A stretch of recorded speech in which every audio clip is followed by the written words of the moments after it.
Pero en el tema de la corrupción que yo quería tocar, yo quería empezar tratando de leer la definición que yo encuentro aquí de corrupción para estar claro lo que estamos hablando, ¿no? La corrupción, dice, corrupción es la acción de corromper o corromperse y o situación o circunstancia en que los funcionarios públicos u otras autoridades públicas están corrompidos. Entonces, obviamente, para que haya el acto de corrupción, tiene que estar involucrado, por definición, el Estado. Y por eso nosotros, o por lo menos yo soy de la opinión, igual que lo mencionaste tú, Irene, al principio, de que y hay que verlo desde dos puntos de vista. O sea, no es un tema cultural a mi criterio.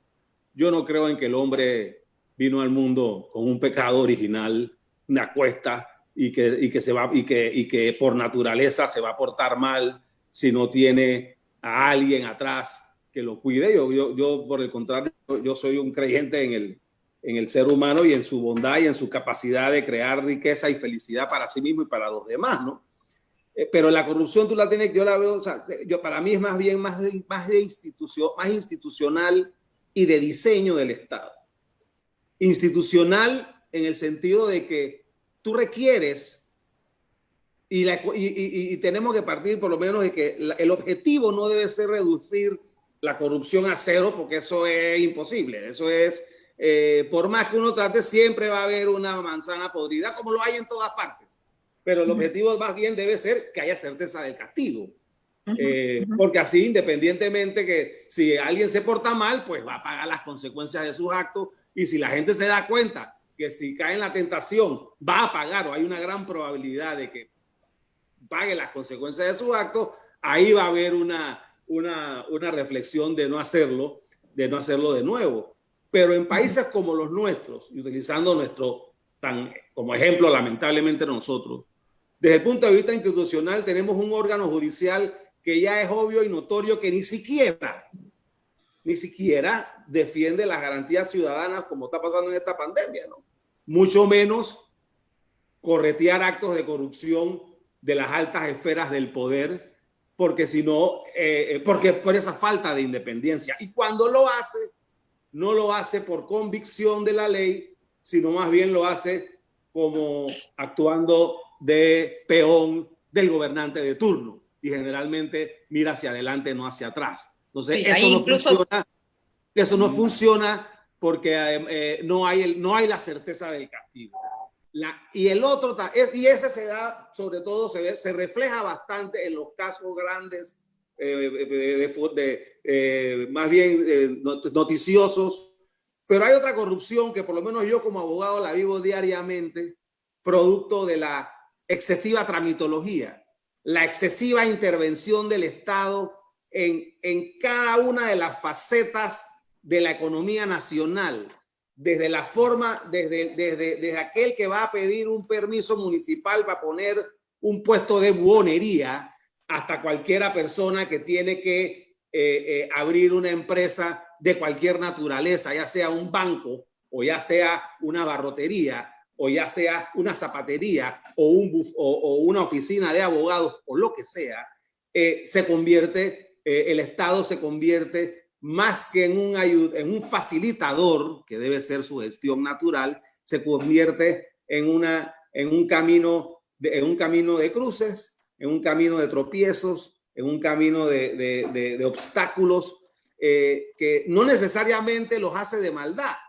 sino que en la medida en que va creciendo la burocracia como un hongo, y esta misma tiene que justificar su propia supervivencia y su propia existencia en la burocracia, y por lo tanto se inventan requisitos, se vuelve discrecional, y como no hay institucionalidad, no hay Estado de Derecho, las dos cangrenan literalmente la forma de operar del Estado, y por lo tanto crea la corrupción. No estoy diciendo ni insinuando ni quitándole una parte del pecado a la empresa privada, pero yo me atrevo a decir que en la gran mayoría de las veces los actos de corrupción son los invisibles que se dan aquellos que se dan día a día del pequeño profesional, del pequeño arquitecto o del abogado o de la barotería, que tiene que estar viendo cómo, por un lado, no lo acosan las autoridades, y por el otro, cómo hace para trabajar sin que lo molesten, ¿no? Entonces yo creo que ahí, si queremos la solución normal y lógica y racional, es ir reduciendo, para poder acabar, o por lo menos reducirla, es ir reduciendo el tamaño del Estado e ir sacando al Estado poco a poco de la economía. De manera en que, ¿cómo hacemos para que de ahora en adelante reduzcamos la planilla? De esa forma se reducen los requisitos excesivos, muchos de los cuales son repetitivos y te piden documentos que ya forman parte del Estado mismo, que si estuviera bien conectado no habría necesidad de pedirlo. Entonces yo concluiría diciendo que a mi criterio no es un tema cultural, es un tema de institucionalidad y de diseño. Y termino con este ejemplo.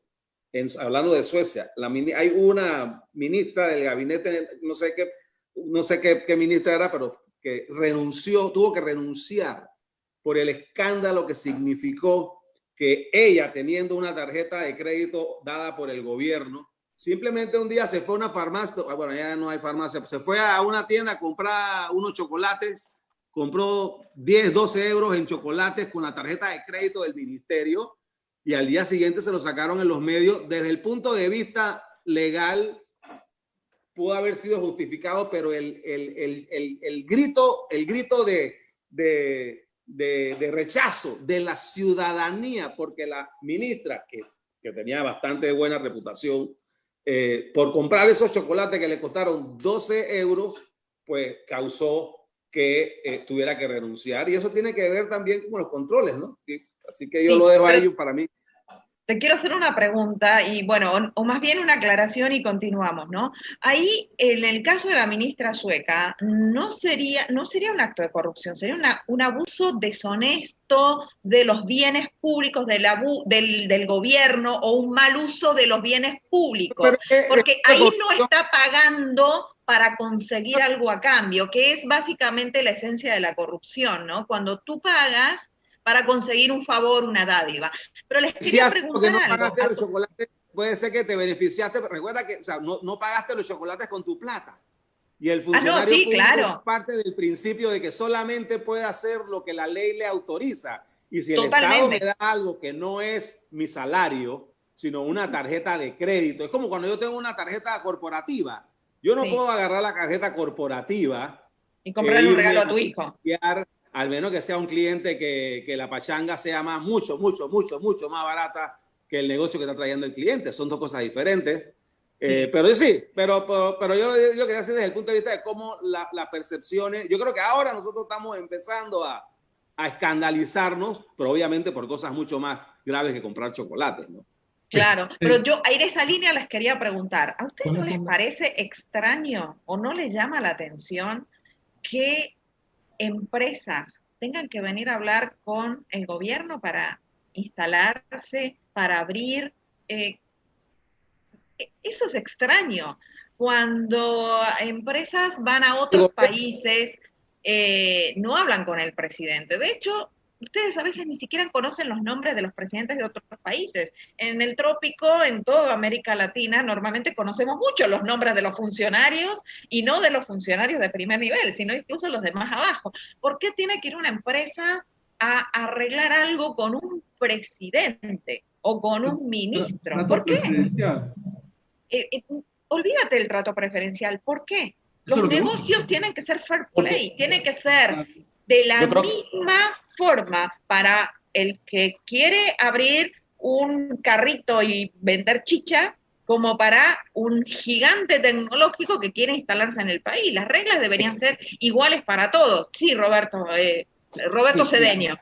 Mira, yo creo que pasa precisamente en parte por lo que mencionamos en otras ocasiones, en el sentido de que no se regularizan ciertas situaciones para todo el país. Se crean enclaves, se crean privilegios, se le da beneficios a un grupo versus el otro, se le da oportunidades a una persona sobre otra, e inclusive se le da yo diría que hasta lujos a una persona versus otra. Entonces, el tema es que hay una igualdad ante la ley, hay una igualdad de oportunidades, que es lo que muchas veces no existe, y por eso se tiene que ir a buscar al funcionario de alta jerarquía para que él facilite. Aparte también de lo que mencionaba Fulo, el tema de que hay una cantidad de requisitos y una cantidad de cosas que no tendrían por qué dificultar la realización de un negocio. Pero se van creando embudos, se van creando estorbos precisamente para crear oportunidades para emplear a más gente. Porque entonces, esto se amarra entonces también con el tema del clientelismo, se arma con el tema del populismo y se arma y relaciona con el tema de darle la oportunidad a las personas para que estén trabajando en una actividad simple y llanamente porque tenemos que mantener esos puestos. En vez de llevarlos a otra actividad, simplemente, bueno, los tenemos en este lugar, ha estado haciendo esa actividad por 25 años, esa actividad no es útil, pero nosotros la necesitamos políticamente y no los vamos a sacar de ahí.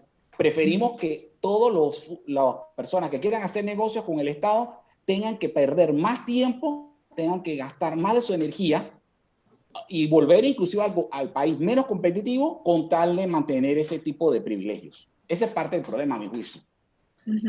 Sí, Roberto, Bob. Bueno, sí, primero quiero pedir disculpas porque aparentemente se escucharon mis gritos a mis perros, que aparentemente hay una regla que entre más chiquitos son, más ladran y más joden. Perdonen por los gritos, pero no paraban. Así que comienzo con eso. Es más, se escucharon tus gritos y no de los perros, quiero decírtelo, ¿no? Yo grito más duro que los perros ladran, pero bueno. Bueno, dale, no importa. Cuéntanos. Yo veo mucha gente muy preocupada y repiten el asunto de la corrupción y el robo, la corrupción y el robo, la corrupción. ¿Hasta cuándo? ¿Hasta cuándo? ¿Hasta cuándo? Y el hasta cuándo es hasta cuando se reduzca el Estado. Tan simple como eso. Y eso es mi sincera opinión. La gente ha cambiado de mentalidad. Pensamos que el Estado debe ser un generador de empleos, pero lo que genera nada más es barreras para que los negocios funcionen, digamos, bien o sin dificultad y atraiga gente que quieran invertir en un país donde es fácil hacer negocios. Entonces no sé cuándo se nos cambió el chip.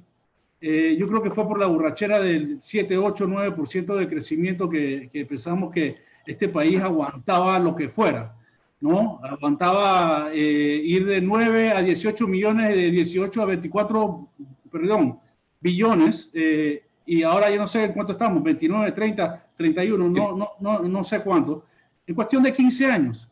Entonces nos fuimos a una situación donde el país crecía por lo que estaba sucediendo dentro del país, lo atractivo del país, a que el gobierno fuera el principal inversionista del país. Y yo creo que perdimos nuestro camino enormemente en eso. Yo te preguntaría, ¿no? En esa línea, porque yo entiendo la preocupación de la gente que está harta y ahora vamos a entrar quizás más en los temas más locales y actuales ahora mismo, ¿no? Que incluso pudiéramos hablar de toda la burocracia extra que se va a generar ahora con toda la apertura de los negocios, ustedes ya lo han visto, ¿no? La cantidad de inspectores que van y piden y que si el pediluvio está más a un costado, que si está más en el otro, o sea, al final las personas empiezan a pensar, ¿qué quiere este tipo que me está molestando, no? Pero, digamos, la gente está harta, ¿no? De la acción. El asunto es que la gente normalmente dice, bueno, está mal y tenemos esta corrupción porque no tenemos castigos, la justicia no funciona y los organismos de control no funcionan. Entonces yo les quiero plantear lo siguiente. En los últimos 20 años, 30 años, la corrupción ha seguido subiendo, pero los organismos y los mecanismos de control también han seguido subiendo. ANTAI, por ejemplo, es una secretaría relativamente nueva, y digamos que en los últimos años, la burocracia, el gasto de ANTAI, que por cierto, ANTAI es para que funcione acá, no para que sus ejecutivos anden viajando por el mundo entero, ¿a santo de qué? Porque la corrupción es aquí, y si se tienen que capacitar en corrupción, señores, entonces no sirven para el puesto, ¿no? O para andar firmando convenios que no sirven para nada. La corrupción está aquí local, pero el show político. Cada vez que llega a cierto punto la presión ciudadana, ¡pum!, el gobierno se inventa, o el Estado se inventa una secretaría más. El asunto es que estas layers que tú estabas diciendo, estas capas, se van sumando, entonces los mecanismos y la burocracia de control de la corrupción van subiendo, pero también sube la corrupción. Es decir, son dos líneas que suben paralelas cuando en verdad tendrían que cruzarse. Técnicamente, a mayor control debería bajar. El asunto es que si alguna vez alguien se preguntó, bueno, ¿quién vigila al que vigila? El asunto es que es un tiempo que no se termina nunca. O sea, yo vigilo al que está más abajo mío, por arriba mío hay alguien más que me vigila, y vamos subiendo, y llega un punto que esa cadena no se puede cortar. Entonces lo único que hicimos fue generar mayor burocracia, y simplemente la corrupción no bajó, al contrario, aumentó. Yo haría el comentario de que una cosa es que realmente se combate la corrupción y otra cosa es que se haga un show mediático sobre corrupción. Decir que se combate la corrupción es una cosa, lograr combatirla es otra. Y poder demostrar de una manera fáctica que se está combatiendo la corrupción y que está disminuyendo la corrupción es lo que no está pasando, ni ha pasado en muchos de los gobiernos que hemos tenido. Pero yo creo que, o sea, a la corrupción no hay que combatirla. Esto no es una guerra, ¿no? Tampoco como cada vez que yo escucho la palabra guerra, ya sea previo a la corrupción o a las drogas o al COVID, me preocupo, ¿no? Esto no es una guerra. Esto simplemente es un problema que no es nuevo. La corrupción, hay registros de corrupción desde antes del Imperio Romano, ¿no? Entonces, pero sí. ¿Cómo se arregla? De una manera racional y lógica. Así es. Y no hay que hacer ni instituciones diferentes ni regulaciones adicionales. Simplemente tienes que tener un Estado de Derecho donde haya justicia del castigo. ¿Cómo lograr? Con un órgano judicial independiente, que tenga los fondos suficientes, además de independencia, que tenga los fondos suficientes para poder implementar las normas que tiene que hacer. Punto. Eso lo sabemos desde hace tiempo. Lo que ha faltado, a mi criterio, y viene desde que yo tengo memoria, por lo menos, y se ha dado del 94 para acá, en mayor o menor escala, el órgano judicial simplemente cada vez se va convirtiendo en una especie de peón o de lavacara de los funcionarios públicos cuando cometen una equivocación.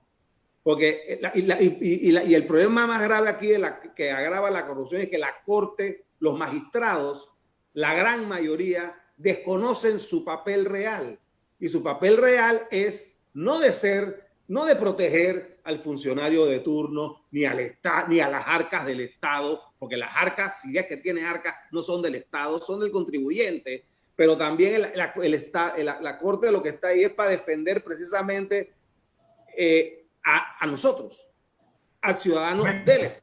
Entonces, aquí es al revés. Entonces, por lo tanto, flaco favor se le hace a la lucha de la corrupción que tanto se habla si los funcionarios llamados a frenarla no juegan su papel de defender los derechos, la Constitución y la ley, sino que hacen de cómplice de todas las violaciones que se den de cualquier tipo. Entonces, el punto es, ¿cuándo va a haber una voluntad política real? Que no se necesitan ni diálogo, a mi criterio, ni mayores legislaciones, sino una voluntad política real de tener un órgano judicial independiente, intelectual y jurídicamente y políticamente de los órganos del Estado y por el otro lado, con el suficiente presupuesto y la independencia para manejarlo, ¿no? Entonces, Pero yo te pregunto. Hay ciertas cosas de lo que estás mencionando que se requiere que solo se logra, esto es una pregunta, ¿no? Que solo se logra con una reforma constitucional o hay cosas que se pueden hacer, o sea, a mi criterio, si tú me preguntas a mí, hay pocas, a mi criterio no requerimos una reforma constitucional para ello. El diseño de la Constitución panameña, a pesar de que está contaminada por el cáncer de la justicia social, que no es ni justicia ni es social, ¿no? Es una excusa adicional. Totalmente. Para darle tentáculos al Estado para que sobre pretexto de hacer el bien común, ¿no? Que eso es otra cosa que no existe, porque el bien es de individual de cada uno. A ti te va bien, a mí me va bien, ya al otro le va bien, pero eso de bien común no existe. Es una excusa para que el Estado haga lo que ha estado haciendo, por ejemplo, en este caso, ¿no? Muchos de nosotros estamos no sorprendidos, pero indignados en cierta forma de ver cómo cada vez nos tratan como si fuéramos una especie, no ciudadanos, sino súbditos. Entonces, eso no tiene que ver con el diseño. Pero yo te pregunto, ¿en verdad no tiene que ver con el diseño? Porque yo me pongo del otro lado. ¿Cuál es el incentivo para quienes se sientan allí, que tienen un periodo determinado y que le deben al final estar ahí al tipo que los nombró o a las personas que lo nombraron? Entonces hay una especie de dependencia que debería ser, a mi criterio, de otra forma, y eventualmente, al no manejar presupuesto, al final todo lo que tú haces queda y depende de otro órgano. Entonces, ¿cuál es el incentivo en realidad? En el caso de la Corte, yo no sé exactamente algo, antes que siga. La Corte, el presupuesto creo que es hasta casi más o menos lo mismo que el presupuesto del Ministerio de la Presidencia, por ejemplo, como menos de $200 millones. Y eso no lo otorga él, se lo da la Asamblea. O sea, así que en eso no hay independencia financiera. Decías, Roberto, vos. Yo quisiera preguntar algo. Yo no soy abogado, creo que tenemos 2 o 3 aquí. Para eliminar un ministerio, ¿hay que hacer una reforma constitucional o hay que ir a la Asamblea? ¿Qué hay que hacer? ¿O el presidente unilateralmente puede eliminar un ministerio? No, los ministerios se hacen por ley. Porque sobran. La Constitución no establece ministerios específicos. Sí, bueno, sobran. Entonces, cualquier presidente, digamos, el Ejecutivo podría eliminar un ministerio si quisiera. Sí, bueno, se han dado, ha habido ejemplos, se puede agregarlos y puede eliminarlos. Se han fusionado. Por ejemplo, el ministerio de la mujer, la familia, la niñez y no sé qué cosa terminó siendo después en el Ministerio de Asistencia Social, creo que ahora a lo mejor va a cambiar de nuevo al Ministerio de la Mujer. Es que hay muchos Exactamente, hay muchos ministerios que incluso se superponen en sus tareas o duplican las tareas, pero creo que por ahí eso es parte finalmente de lo que genera la burocracia y que lo que genera en ciertas personas la necesidad de tomar atajos a veces, ¿no? Si nosotros bajamos, ¿cómo? Edward, que es urbanista, que está hablando del tema. Yo digo, por ejemplo, el MIBI, ¿no? Que tiene y el MOB, ¿no? Y yo he visto que, por ejemplo, los temas de vivienda y los temas de calles y eso, en otros países son temas más bien locales, de ciudades, no de entidades centralizadas. Me gustaría saber tu opinión en un país, estamos hablando de un país como nosotros. No solamente pienso así también, pero es una anécdota, es muy puntual tu pregunta porque es muy interesante. Definitivamente, y el principio, Irene lo mencionaba al principio, la idea de estar más cerca posible a las personas que toman decisiones y gobiernan para que tú en realidad puedas estar otra vez literalmente cerca de ellos, pero también si te conoces y ellos te conocen y se conocen en el vecindario, hay menos chance de que te hagan la vida imposible. Pero bueno, el alcalde anterior impulsó con el gobierno anterior la descentralización formalmente y se logró en la alcaldía de la ciudad de Panamá. y la alcaldía inmediatamente tomó rumbo de temas de zonificación en la ciudad, temas de asignaciones urbanas, permisos para desarrollos de terrenos grandes que requieren estudios y todo lo demás lo tomaron ellos. Y me pareció un excelente primer paso en esa dirección. Y muchos municipios del país no lo hicieron por falta de recursos, falta de experiencia, y se entendía que era un proceso. Ok. Yo pasé los 5 años del gobierno pasado tratando de aprobar 3 proyectos durante los 5 años y al final me rendí y me enteré que el MIBI sigue haciendo el rol que hacía antes. Así que ahora hay 2 instituciones que hacen la misma cosa, excepto que el MIBI sí me está resolviendo. Entonces, uno va buscando la manera de resolver correctamente. Pero entonces, se hizo todo esto por gusto. Y en efecto, mi impresión, a mí nadie me lo dijo, pero mi impresión o las indirectas que escuché y todo lo demás es que la idea de planificación que se instauró en municipios hace 5 años, que pensaban en estas ideas pues gigantes, utópicas, de repensar toda la ciudad con todo tipo de planes que nunca terminaban y siempre expandían. Y entonces no querían dar permisos hasta que todo eso no estuviera listo. Bueno, vinieron y se fueron los 5 años y no estuvieron listos. Y mientras tanto, se aprobaron. Pero yo les pregunto con todo lo que estoy escuchando, porque la gente se lo pregunta y a veces la gente lo plantea, ¿no? Y ahora voy a contar cuál es mi opinión, pero ¿ustedes qué piensan esto de que el país va manga por hombro porque no están las mejores personas o siempre elegimos a deshonestos, ¿no? Y entonces esta vez sí vamos a colocar a los mejores, a las mejores personas y ahora sí va a funcionar. Y el tema es del ahora sí, cada 4 o 5 años, en mi particular opinión, es un quítate tú para ponerme yo, pero al final seguimos, la corrupción no baja, en mi opinión.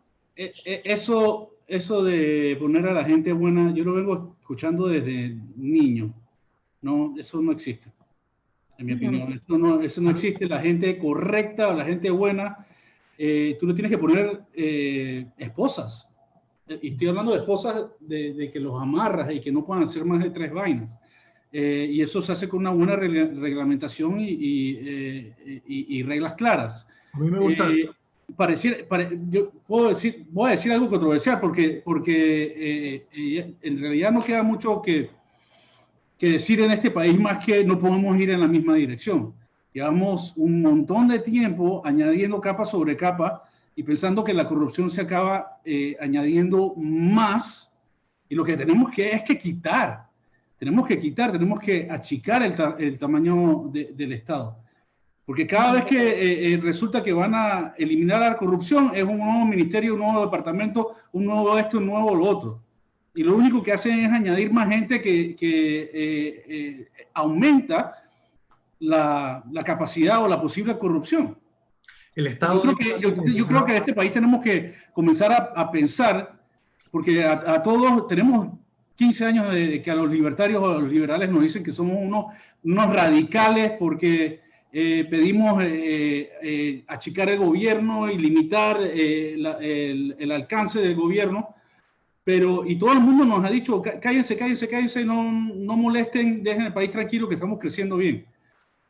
Pero yo creo que llegó la hora, la hora de probar algo diferente. Ya llevamos demasiado tiempo con socialdemocracia, que es lo que existe aquí en Panamá, y es hora de probar algo nuevo.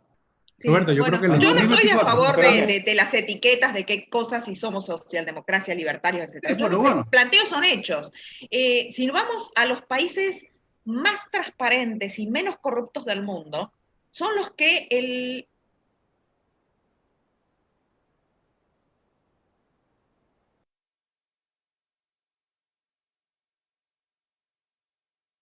país número 1 en transparencia en el mundo. Entonces, si ellos son realmente, y lo están demostrando con hechos, que son los mejores, ¿por qué nosotros seguimos insistiendo en agregar cada año y cada presidente, cada 5 años tenemos que escuchar, en mi gobierno no se va a robar, en mi gobierno la corrupción va a bajar a, qué sé yo, no va a haber cero corrupción. Yo la voy a parar. Yo lo voy a parar, se puede meter la mano, ¿cómo era? La pata, no la mano. O sea, tengo todos los eslóganes posibles y podemos incluso nosotros acá en un ejercicio inventar mucho más. Mi gobierno no se permitirá. La gente que dice que no, nosotros podemos hacer un montón, ¿no?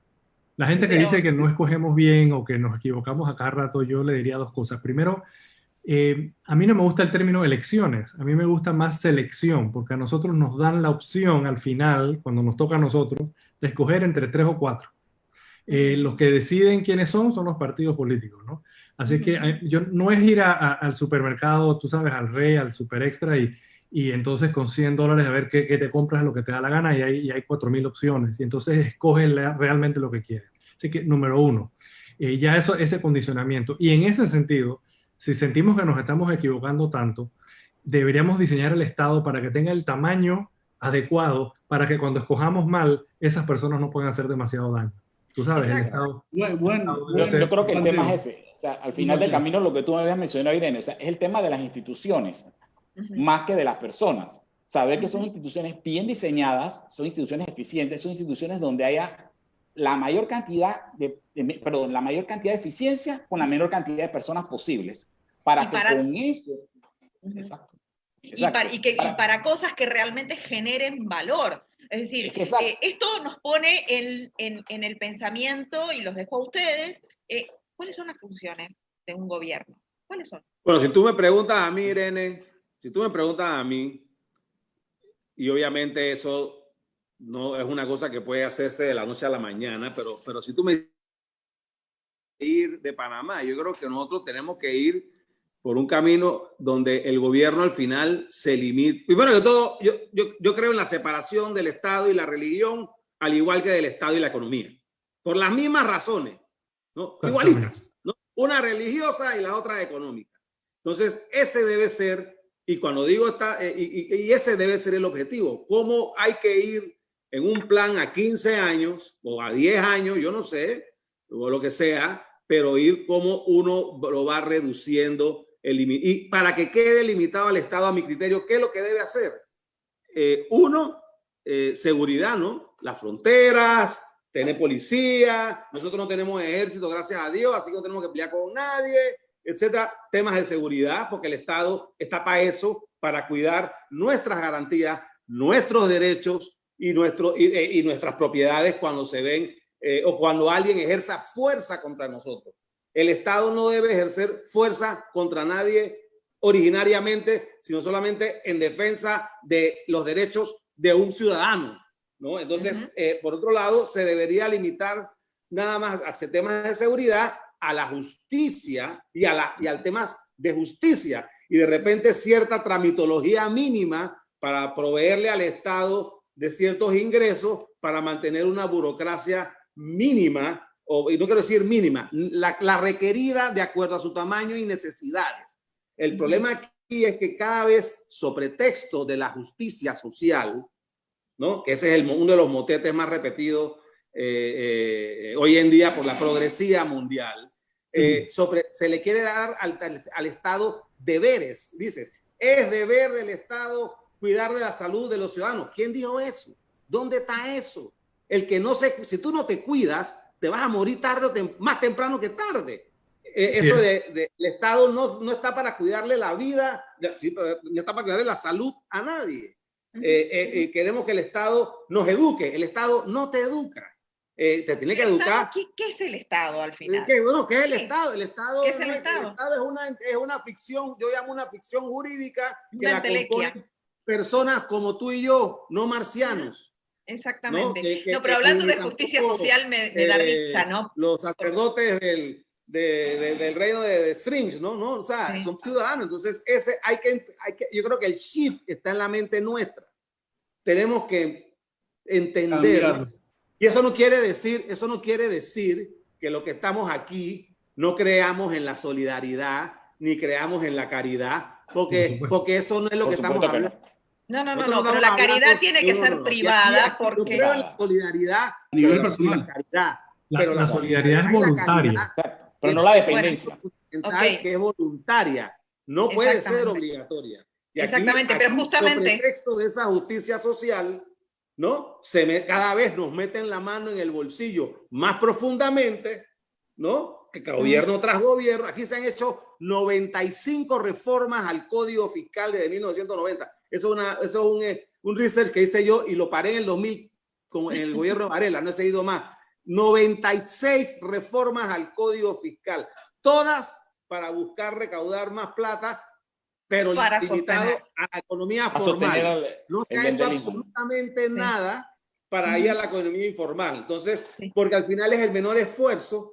Y por eso yo creo que el punto es ese, ¿no? O sea, sí, el menor esfuerzo, pero tanto de los subsidiados que pueden ser personas o empresas, ¿eh? Porque también tenemos que hablar de las empresas, pero quería acotar un cosito. El culpable, Irene, el culpable es el Estado. Si el Estado estuviera separado de la economía, no puede otorgar favores, ni prebendas, ni gracias. Por supuesto, pero no quiero dejar... Monopolios. Los monopolios se le acusa como un mal del capitalismo, cuando es todo lo contrario. Los monopolios se inventaron en la época feudal monárquica, cuando le otorgaban a las empresas especiales un monopolio de mercadeo, de trade, una finquita. A la West Indies Company. Pero si tú quitas al Estado de la economía, no hay monopolio. Exacto, o hay monopolio natural. Competencia lo va a evitar.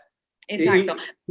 Pero yo quería aclarar un asuntito rápido. El tema de justicia social es, hablando de neolenguaje, de imbueno, de distanciamiento social, la justicia siempre va a ser social porque se refiere a los hombres. Entonces es justicia, no hay justicia de plantas. No hay justicia de animales. La justicia es entre hombres. Entonces le quieren agregar el componente social para hacerlo un asunto más lacrimógeno, más de hablar de palabras que implica ¿Qué significa la justicia? Imponerle, darle a cada uno lo suyo. Dale a cada quien lo que se merece. ¿No? Bueno, yo me merezco un Maserati, así que fíjate cómo lo vas a conseguir, ¿no? El asunto no es ese, ¿no? Pero regresando al tema de las empresas, porque tenemos, y obviamente seguramente vamos a tener un cuestionamiento que van a decir, bueno, pero ustedes solamente hablan del Estado y no hablan de las empresas. Y las empresas son las corruptas, y tenemos una cantidad enorme en este momento que están siendo juzgadas, ¿no? Que hay una, básicamente, que manejaba el hilo político de toda América Latina, ¿no? Y no podemos desatendernos de esto. Ahora, mi pregunta es, ¿por qué esta empresa tenía tanto poder y pudo comprar tantos gobiernos y pudo corromper a tanta gente? Entonces yo quiero que pensemos, ¿qué estaba primero? ¿Estaba primero la empresa o estaba primero un gobierno? No hablo específicamente de Panamá, sino hablo de toda América Latina, porque toda América Latina está embarrada con esta empresa, que tenía demasiadas regulaciones y también tenía el poder, ese gobierno, de manejar una licitación. Porque el problema acá es que el diseño institucional está preparado para que venga una empresa, vaya, se siente en el gobierno y le diga, bueno, mira, yo te puedo construir, te puedo tragar, te puedo armarte, no sé, un negocio de tal, pero ¿cuánto es? ¿Cuánto quieres? ¿Qué quieres a cambio? O sea, eso es lo que yo les preguntaba hoy. ¿Por qué tienen que venir empresarios a sentarse en una mesa con personas del poder político? Dime, Roberto Cedeño. Yo lo que pienso es que la cosa ahora va. Sí. O sea, en realidad, la mayoría de los empresarios que van a invertir, ellos están claros cuáles son las situaciones que existen en cada país, qué país es competitivo y cuál no. Saben que en esos países, y la mayoría de las veces latinoamericanos pasa eso, si tú no te acercas al poder, los trámites burocráticos son tan ilimitados que no vale la pena ni siquiera empezar, porque puede que ocurra como lo que mencionaba Edward, 5 años y que no avances nunca. Entonces ellos dicen, nosotros vamos a acercarnos porque sabemos que ese es el camino a la riqueza, por decirlo de esa manera, el camino a la eficiencia, el camino a que todo se logre. A diferencia de cualquier otra persona que va a la institución por el camino normal y dice, oye, ven acá, puedo pasar años aquí y de repente no resulta. El problema es ese, el problema es que ya ellos saben lo que ocurre. Hay inclusive un costo de país que es más alto dependiendo de este tipo de situaciones. El risk premium por país existe. Y eso se ha calculado precisamente por eso, porque no es lo mismo invertir en Panamá que invertir en España que invertir en Venezuela, por decir algo. Son países que cada uno tiene sus características y eso los inversionistas lo saben. Y los inversionistas no se van a meter en un país, por decir así, problemático si no hay una forma de resolver el problema. Pero el tema es por qué llegamos a convertirnos en un país problemático. Por excesivas reglamentaciones, excesivas regulaciones, porque se está buscando situaciones para alimentar a una burocracia creciente por situaciones de índole política. Y reitero, eso pasa en Panamá, pasa en otros países de Latinoamérica y se ha pasado en muchas ocasiones en varios gobiernos, porque es una característica, ya se ha vuelto una tendencia de cada gobierno, decir, no es que yo tengo que mantener y después quiero aumentar y después voy a crear algo nuevo. Y los otros países, y los inversionistas cuando llegan dicen, bueno, a mí eso no me interesa. Yo si voy a invertir en este país y no me dan las facilidades para saltarme toda esa garrocha de burocracia, no voy a ir a ese país, me voy a ir a otro país. Y estamos hablando solamente a nivel de tema burocrático. No estamos hablando todavía de coima, no estamos hablando de otro poco de cosas que son más complejas todavía. Solamente por eso ya la gente dice, ¿me conviene o no me conviene? ¿Voy a este país o me voy al lado? Ese es el problema. Sí, yo conocí a un empresario que decía, yo sé trabajar en entornos altamente regulatorios y me parecía un horror, pero sí, Roberto. Yo quería, esto en la construcción, digamos en infraestructura, los montos exorbitantes, los billones de dólares, sucedió de una manera extraña. Yo comencé en la construcción, no necesariamente sigo en la construcción, pero comencé mi carrera aquí construyendo, metido en un proyecto. Yo me atrevería a decir que lo que costaba $1 en 1993, cuando comencé a trabajar, hoy en día cuesta $50 hacer. Y la inflación no ha subido así de rápido. Entonces, ¿por qué ha subido? Le cerraron las puertas a las compañías panameñas. Y eso no fue casualidad. Las compañías panameñas a lo mejor no tienen la capacidad de ser de bolsillo, que tienen un overedge para básicamente darle plata a mitad del mundo, ¿no? Comenzaron a poner requisitos para licitaciones que perfectamente podían hacer compañías panameñas. Lo que decía Julio antes, crear los monopolios. Monopolios naturales. Exacto. Bueno, digo, creaban la licitación y ponían, para poder calificar, en realidad ponían unas locuras. Tenías que haber hecho 5.000 kilómetros de carretera, que en Panamá nadie lo ha hecho.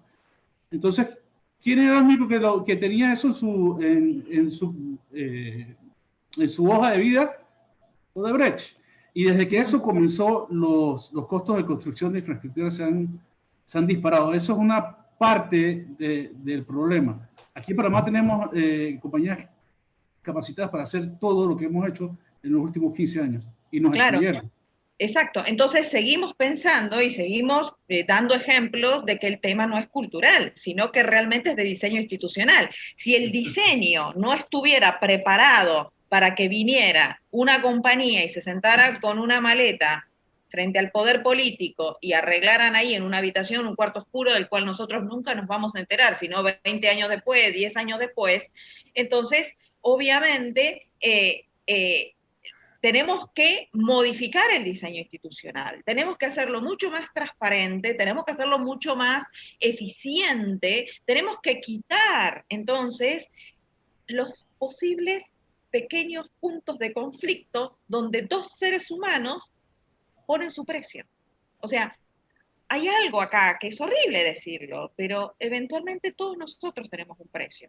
Yo no sé, el mío puede ser $20 millones, pero eventualmente podría ser. O sea, yo no pudiera poner las manos en el fuego por nadie, porque no sabemos la situación especial de cada persona que en ese momento tiene más poder que cualquier empresa, por más poderosa que sea, que es el sello, que es la posibilidad de decir sí o no. Irene, yo no diría que, yo haría una analogía que no siempre, mis analogías no siempre salen bien, a veces salen medio enredadas y confusas, pero si yo soy una persona que está en sobrepeso, esos 250, 300 libras, yo voy a tratar de alejar todas las golosinas de cerca de mí. Pero eso no es lo que sucede acá, sino que cada vez le damos más plata a ese estado gordo que se sigue engordando y lo que queremos es lo contrario.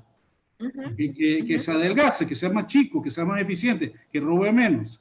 Entonces, si lo seguimos alimentando con golosinas, va a seguir la corrupción y la burocracia en crecimiento, ¿no?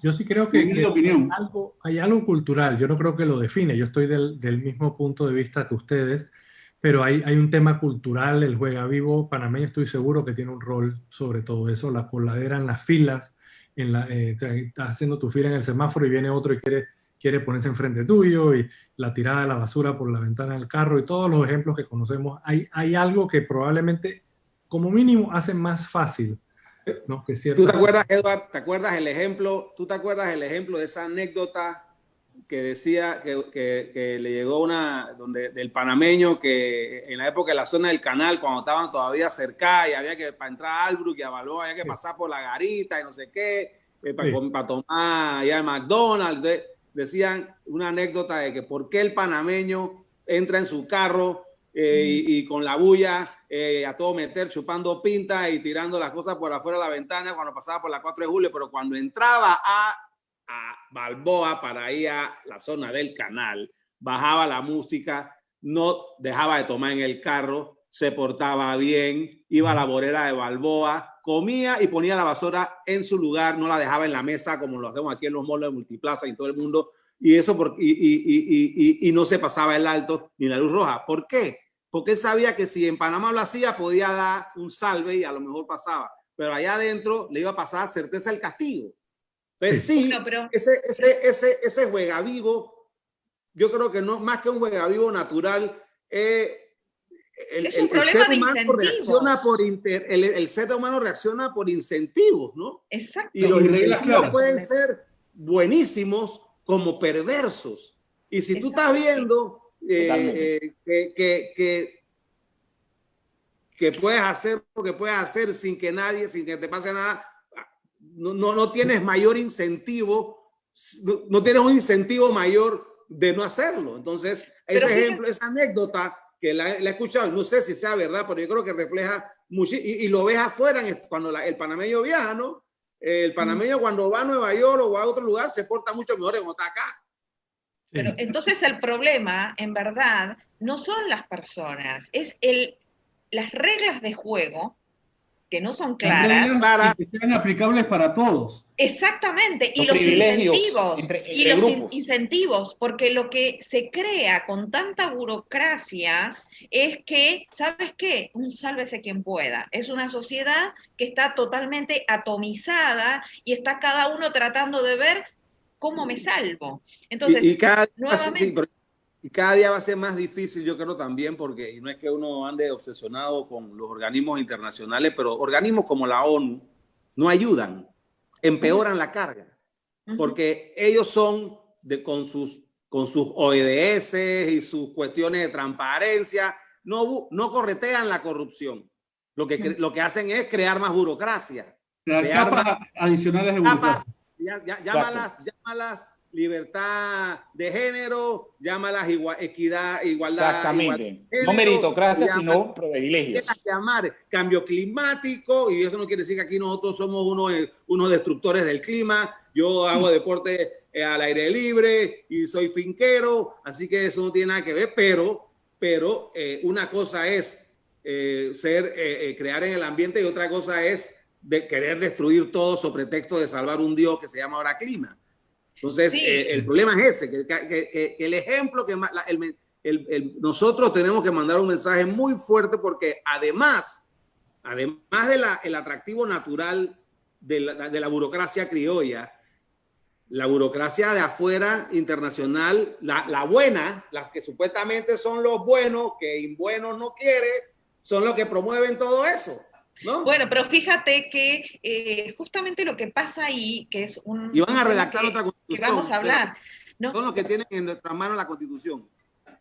Bueno, pero fíjate que ese es un tema que ya lo hemos tocado tangencialmente en otros programas, pero eventualmente lo tenemos que tocar, que es esto, porque a mí me dicen, bueno, pero ¿cuál es tu propuesta? ¿Qué es lo que quieren ustedes?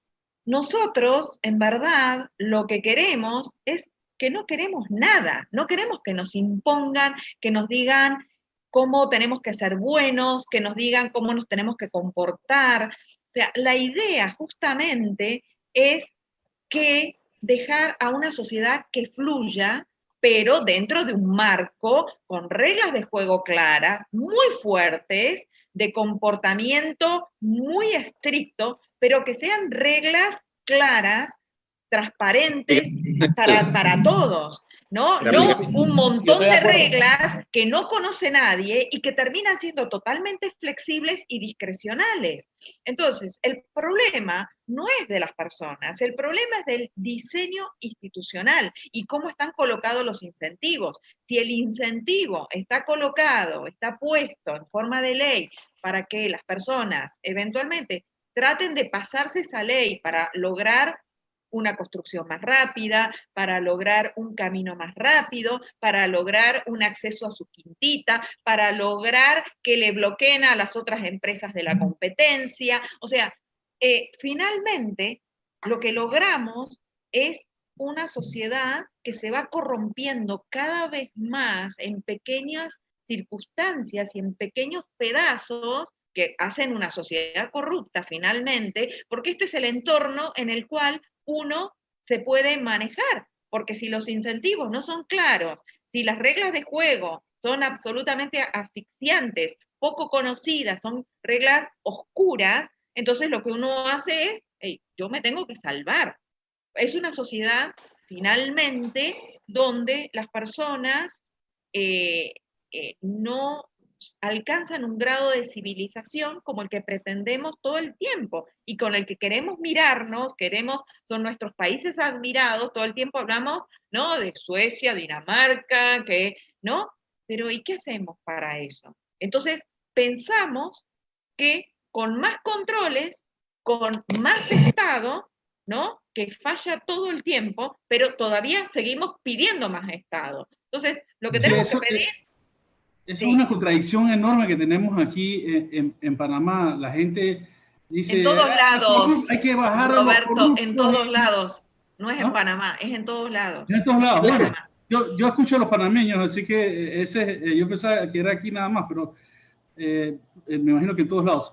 Pero se quejan del gobierno enormemente, que son ineficientes, no sirven para nada, son unos corruptos, lo único que saben es robar. Pero entonces cuando surge cualquier problema, más gobierno. Entonces, es una contradicción enorme que tenemos. Lo odiamos y lo queremos enormemente al mismo tiempo. Y tenemos que darnos cuenta cuál de las dos posiciones es la correcta. Y yo creo que ya sabemos cuál es la correcta, ¿no? Yo creo que el problema en realidad más es un tema de dependencia. O sea, los gobiernos lo que buscan es crear dependencia y mucha gente ha caído en el juego de la dependencia. No es solamente el tema del jamón, no solamente el tema del pavo, es el tema de los apoyos, es el tema de los empleos, es el tema de ese tipo de situación de que tú dices, el gobierno es el que me va a resolver y el Estado es el que me va a resolver y mis problemas siempre voy al representante o al otro político porque ellos me han acostumbrado. Para mí lo importante es educar a la población poco a poco en el sentido de que cada quien debe tratar primero resolver sus problemas personalmente y después tratar de que alguien más lo ayude. No de salida, ay, tengo un problema. Antes de pensar en nada, no, yo voy donde el político A, el político B o el político C, que me ha acostumbrado a mí, que él es el que me resuelve. Y mientras yo tenga ese tipo de dependencia, volveremos a caer en ese círculo vicioso, como mencionaba Fulo, indefinidamente. Sí, pero no solamente son de las personas, reitero, son las empresas. Las empresas también, claro. ¿No? Dame mi subsidio, elimíname esto. Sí, no, reiterando el punto, no, yo iba a reiterar el punto, Roberto, pero dale, sigue. No, básicamente es que son empresas y personas sirviéndose de un Estado porque el Estado está preparado para eso. Entonces, Sí. no nos quejemos de que viene o una super empresa internacional o una empresa local. Lo hemos visto todos estos meses. O sea, lo hemos visto en nuestra cara, en lo más terrible que puede ser una enfermedad que nos ha tenido y nos ha pedido un sacrificio enorme a todos los ciudadanos. Hemos estado casi encerrados, casa por cárcel, literalmente, para que ver con nuestros ojos todo el tiempo como 3 o 4 vivos se están haciendo dinero a costa del sacrificio nuestro. Porque el dinero que se les paga a ellos es dinero que previamente fue extraído del sector privado cuando pagó impuestos directos o indirectos. Porque acá a veces dicen, no, esos no pagan impuestos. Terminan pagando impuestos indirectos, que es el ITBMS, o sea, siempre se pagan impuestos. Entonces, sí. Me gusta mucho que vuelvas y insistas múltiples veces en traerlo de vuelta a las empresas. Y me gusta que Fulo haya aclarado lo del capitalismo y lo de la competencia, porque capitalismo es una palabra y es mucho más fácil decirla, y para algunos es una palabra sucia y para otros es una palabra maravillosa, pero en realidad es una frase, es capitalismo de libre mercado. Porque si tú estás en competencia con los demás, tú no puedes abusar. Exactamente. Si tú estás en competencia con los demás, tú no puedes cobrar 50% más porque tienes un compromiso, digamos, con un político. O sea, entonces, al final, si hay competencia, hay competencia. Y entonces, no es perfecto, porque este planeta y nosotros no somos de la perfección, pero se busca lo mejor y lo más eficiente posible en las reglas del juego, ¿no? Sí. Y ahora, bueno. ya sí, aterrizando el tema, sí, perdón, Fulo, pero justamente el tema es, ¿cómo están viendo ahora con toda esta nueva apertura, con la cantidad de requisitos, formalidades y permisos que tienen que hacer las empresas para poder abrir? ¿Cómo lo ven a la luz de todo lo que hemos hablado hoy, como para darle un cierre al talk show? Yo compuse en mi apertura 8 meses y por decir algo. O sea, yo para pasar por todas esas cosas que tengo que pasar para abrir, prefiero modernizarme. Lo hablaba a nivel general, ¿no? Yo creo que mucha gente no va a abrir. Lo que está diciendo amigo Edward no es la primera persona que yo he escuchado decirlo. Yo creo que no solamente es burocrático, sino que es costoso. Yo creo que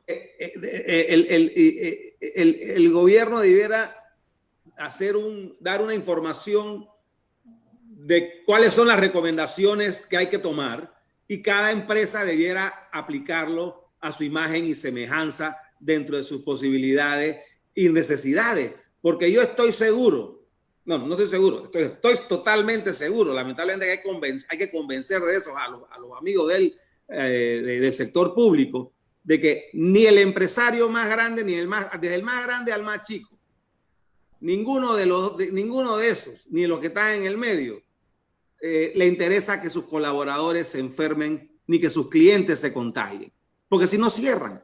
Entonces ellos son los mayores, más que con toda la buena intención que puedan tener las autoridades, es el empresario dueño de su negocio quien está más capacitado para saber qué es lo que hay que hacer para cuidarse él, cuidar a sus colaboradores y cuidar a sus clientes. Porque si no cuida a sus clientes, ya sea los va a enfermar o si se enferma uno, los otros no van a venir porque van a saber que ya no tiene medidas saludables sanitarias requeridas. Y a los colaboradores, él no va a querer que se enferme primero porque no va a tener gente que trabaje, segundo porque después va a tener que pagarle su cuestión de enfermedad, su vaina de enfermedad, ¿no? Entonces, el problema es hay que entender, el gobierno tiene que entender, los gobiernos tienen, para no especificar, tienen que devolverle la responsabilidad al ciudadano y la confianza del ciudadano. Y sobre pretexto de que habrán algunos de que no van a hacer caso, bueno, eso tendrán que asumir las consecuencias de sus actos. Y el Código Sanitario establece bien cuáles son las medidas, las medidas que tienen que tomar cuando se comete algo en temas de pandemia, pero es un contrasentido totalmente. Yo estaba leyendo hoy el plan de salud de mi empresa, ¿no? Que es una firma de abogados, tengo 40 personas ahí y son 16 páginas donde está bien que lo tenga que decir, pero te tienen desde lavar las manos. O sea, yo no creo que es necesario obligar a una persona que tenga un comité que se reúna permanentemente, semanalmente, a discutir si le dijo a la gente si se lavó las manos, que si no sé qué cosa. O sea, yo no creo que esa es la forma. El mensaje, no estoy diciendo que no tienen que pero no implementar requisitos, ni permisos, ni inspecciones, ni demasiado estrés.